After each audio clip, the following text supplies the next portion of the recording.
नमस्कार,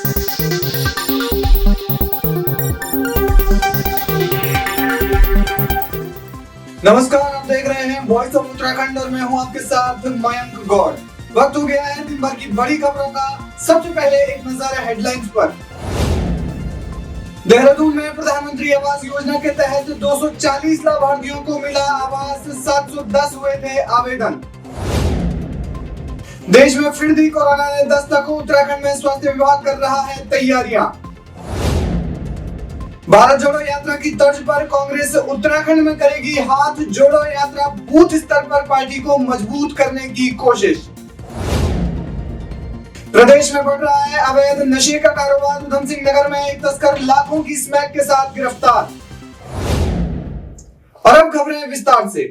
प्रधानमंत्री आवास योजना के तहत देहरादून में 240 लाभार्थियों को आवास मिले। इस योजना का लाभ उठाने के लिए 710 आवेदन आए, जिसमें लॉटरी के माध्यम से 240 लाभार्थियों को आवास आवंटित किए गए और 96 अभ्यर्थियों को प्रतीक्षा सूची के लिए भी चयनित किया गया है।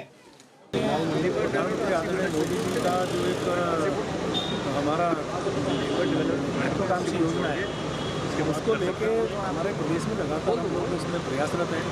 चाहे काशीपुर में 7,776 फ्लैट्स के लिए माननीय मुख्यमंत्री आदरणीय सिंह जी से शिलान्यास की बात हो, या अभी हरिद्वार के अंदर 2,998 आवास की शिलान्यास की बात हो, या फिर अब आज इसके लिए हमने धौलास आवास योजना। देश में कोरोना फिर से दस्तक दे रहा है। प्रदेश में इसके लिए स्वास्थ्य विभाग ने तैयारियां कर ली है। कोरोना संक्रमितों के सैंपल्स कलेक्ट करके जीनोम सीक्वेंसिंग के लिए देहरादून भेजे जा रहे हैं। जिलाधिकारी हरिद्वार विनय शंकर पांडे ने जिले के स्वास्थ्य विभाग के साथ बैठक की। उन्होंने जनता से सुरक्षित रहने और बचाव संबंधित नियमों का पालन करने की अपील की। कांग्रेस पार्टी भारत जोड़ो यात्रा की तर्ज पर आगामी 26 जनवरी से उत्तराखंड में हाथ जोड़ो यात्रा शुरू करेगी। इस अभियान को सफल बनाने के लिए आज चमोली जिला प्रभारी प्रदीप थपलियाल के नेतृत्व में नगर पालिका सभागार गोपेश्वर में कांग्रेस के कार्यकर्ताओं की एक बैठक आयोजित की गई। इस बैठक में सभी कार्यकर्ताओं से अभियान को सफल बनाने का आह्वान किया गया।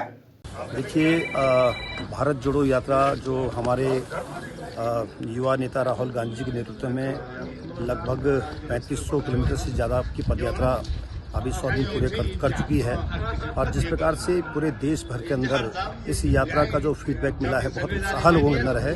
इसी यात्रा के जो इश्यूज़ हैं, इसी यात्रा के जो मुद्दे हैं, उन मुद्दों को लेकर के अखिल भारतीय कांग्रेस कमेटी ने इस यात्रा का एक नया स्वरूप लेकर के हाथ से हाथ जोड़ो करके कार्यक्रम एक बनाया है, जो 26 जनवरी से और लगभग 2 महीने तक ये कार्यक्रम रहेगा।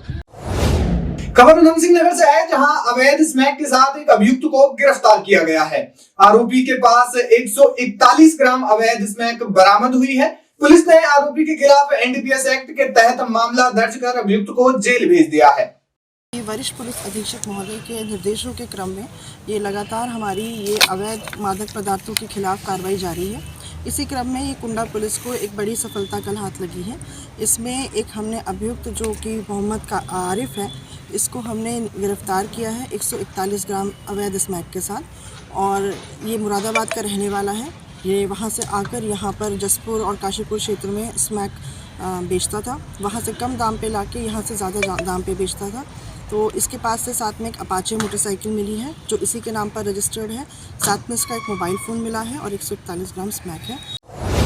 जोशीमठ में मकानों में लगातार बढ़ रही दरारों को लेकर स्थानीय लोग चिंतित हैं। इस मामले में प्रशासन पर लगातार जन दबाव बढ़ रहा है। मामले में जीजीएम आरपी अहिरवार ने कहा कि जोशीमठ में हो रहे भूधसाव का कारण भूमिगत टनल नहीं है। जीजीएम अहिरवार ने कहा कि यह निर्माणाधीन टनल जमीन की सतह से 650 मीटर से 1100 मीटर की गहराई में बनाई जा रही है, जिसमें 12 किलोमीटर लंबी टनल में से अभी 8.5 किलोमीटर लंबी टनल टीबीएम मशीन द्वारा बनाई गई है, और इतनी गहराई में कोई निर्माण कार्य हो रहा हो तो उसका असर महज 12 मीटर ऊपर तक ही होता है। भूधसाव की चपेट में इस वर्ष भूधसाव इतनी तेजी से बढ़ा है, इतनी तेजी से बढ़ा है कि लगभग 400 लोगों के मकान जमींदोज होने के कगार पर है। जिस प्रकार से एनटीपीसी के द्वारा स्वयं को क्लीन चिट दी जा रही है, निसंदेह दुर्भाग्यपूर्ण है, क्योंकि यदि एनटीपीसी कि टनल की वजह से अगर धसाव नहीं हो रहा है तो एनटीपीसी स्वतंत्र एजेंसी से जांच कराए, जो न सरकार के दबाव में काम करे, न हमारे दबाव में काम करे, न एनटीपीसी दबाव में काम करे। ऐसी स्वतंत्र एजेंसी होनी चाहिए, उसकी मांग करे एनटीपीसी की स्वतंत्र एजेंसी जांच कराए कि आपके नल की वजह से धसाव नहीं हो रहा, तो इसकी स्वतंत्र जांच होनी चाहिए। क्योंकि हमने देखा है कि धसाव, ये कोई धसाव इस तरह से हो रहा है, ये बहाव नहीं हो रहा है। एक होता है कि जोशीमठ में बहाव हो रहा है, जमीनें टूट रही हैं, नीचे खिसक रही हैं, ये जमीन अंदर को धस रही है, मकान अंदर को धस रहे हैं, बीच में चौड़ी दरारें आ रही हैं। जो है एनटीपीसी ने एक पत्रकार वार्ता की है और ये पता चला है कि एनटीपीसी का कहना है कि जो उनके सुरंग है तपोवन विष्णु घाट परियोजना की, उससे जोशीमठ को कोई खतरा नहीं है।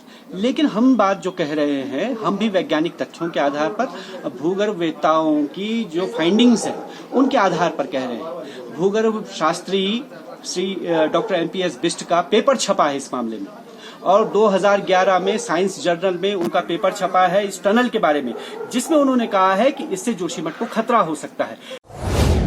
खबर चंपावत से है, जहां बाराकोट ब्लॉक के दूरस्थ गांव में शिक्षक होने के बावजूद भी बच्चे विद्यालय की भोजन माता के भरोसे हैं। स्थानीय जनप्रतिनिधि जब विद्यालय पहुंचे तो उन्हें वहां शिक्षक नहीं मिले, जिससे बच्चों के अभिभावकों में खासी नाराजगी है।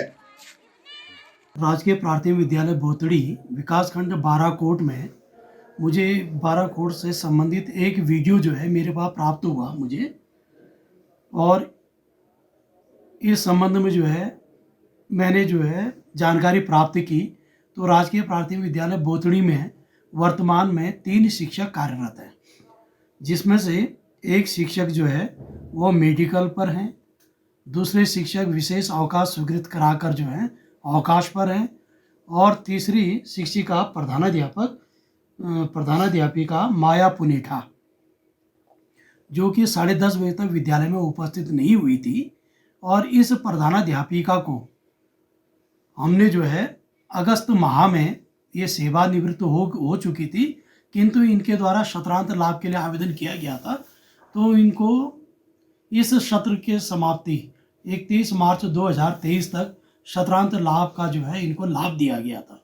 किंतु यदि विद्यालय इस प्रकार से बंद रहते हैं तो यह छात्र हित में भी जो है अनुचित है, और जिससे कि बच्चों का भी अहित होता है। इसलिए आज ही जो है हम इसका सत्रांत लाभ जो इनको दिया गया था उसे तत्काल समाप्त कर रहे हैं। नरेंद्र नगर के पालिका मैदान में आयोजित 2 दिवसीय जिला स्तरीय इंस्पायर अवार्ड प्रदर्शनी एवं प्रोजेक्ट प्रतियोगिता का शुभारंभ हो गया है। प्रतियोगिता में टिहरी जनपद के 9 विकास खंडों के 228 बच्चों ने अपने अपने आइडियाज के मुताबिक विज्ञान पर आधारित एक से बढ़कर एक विभिन्न शानदार प्रोजेक्ट्स का निर्माण कर उन्हें इंस्पायर अवार्ड प्रदर्शनी की प्रतियोगिता में प्रस्तुत करते हुए बेहतरीन वैज्ञानिक सोच का परिचय देकर सभी लोगों को प्रभावित किया। इंस्पायर भारत सरकार का एक अभिनव कार्यक्रम है, जिसमें कम उम्र के विद्यार्थियों को विज्ञान अध्ययन एवं अनुसंधान के लिए प्रेरित किया जाता है। इंस्पायर अवार्ड के अंतर्गत पूरे देश में 10 लाख विद्यार्थियों से उनकी आइडिया मांगी जाती है। टिहरी जनपद में पिछले साल लगभग 3200 बच्चों की इनोवेटिव आइडिया भारत सरकार ने भेजी थी, जिसमें 228 बच्चों की आइडिया भारत सरकार ने चयनित की और उन्हें 10,000 रुपये पुरस्कार स्वरूप दिए। तो बच्चों को यही शुभकामनाएं देना चाहूँगा कि वे अपने कड़ी मेहनत, लगन और लगातार अपनी सोच को डेवलप करते हुए जो उनके आइडियाज़ हैं उन्हें लगातार विकसित करते रहें। इस पूरे प्रोजेक्ट को बनाने के समय में मैंने काफ़ी सारी चीज़ें सीखी हैं, और यहाँ आकर मैंने दूसरे बच्चों के प्रोजेक्ट देखकर उनसे इतना कुछ सीखा, इतना उनसे प्रोजेक्ट से लगाव है मुझे कि मैं साइंस के बारे में और जानना चाहता हूँ। मैं और जागरूक हुआ हूँ इस अपॉर्चुनिटी के द्वारा, और अगर ऐसे ही प्रोग्राम, ऐसी कॉम्पिटिशन बार बार होते रहे तो मुझे आई एम श्योर कि हमारा जो देश है वो आगे बढ़ता रहेगा साइंस और टेक्नोलॉजी के मामले में। एसएसपी पौड़ी शेखर सोयाल ने आज श्रीनगर कोतवाली का वार्षिक निरीक्षण किया। इस दौरान उन्होंने कोतवाली में दर्ज मुकदमों का निराकरण और हथियारों की सफाई समेत ड्यूटी कर्तव्य के साथ करने को लेकर जवानों को निर्देशित किया। वहीं उन्होंने जवानों से वेपन हैंडलिंग भी कराई, जिसमें जवानों ने बेहतरीन प्रदर्शन किया। साथ ही यहां उन्होंने पुलिस के जवानों के लिए बनाए जा रहे आवासीय भवनों का जायजा भी लिया।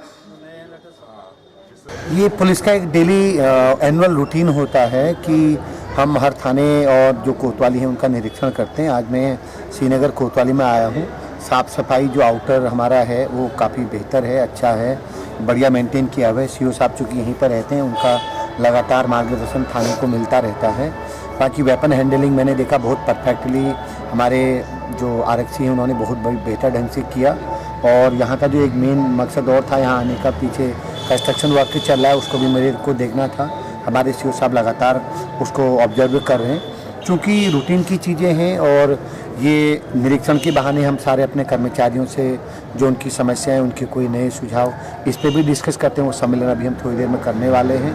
आम जन से भी मीटिंग होगी और थाने के रिकॉर्ड के हिसाब से अभी मुझे वो काम करना है। उस पर हमारे टाइप 2 के 12 क्वार्टर अंडर कंस्ट्रक्शन हैं जो एजेंसी बना रही है। अभी जैसे 1 साल में उसको बनना है।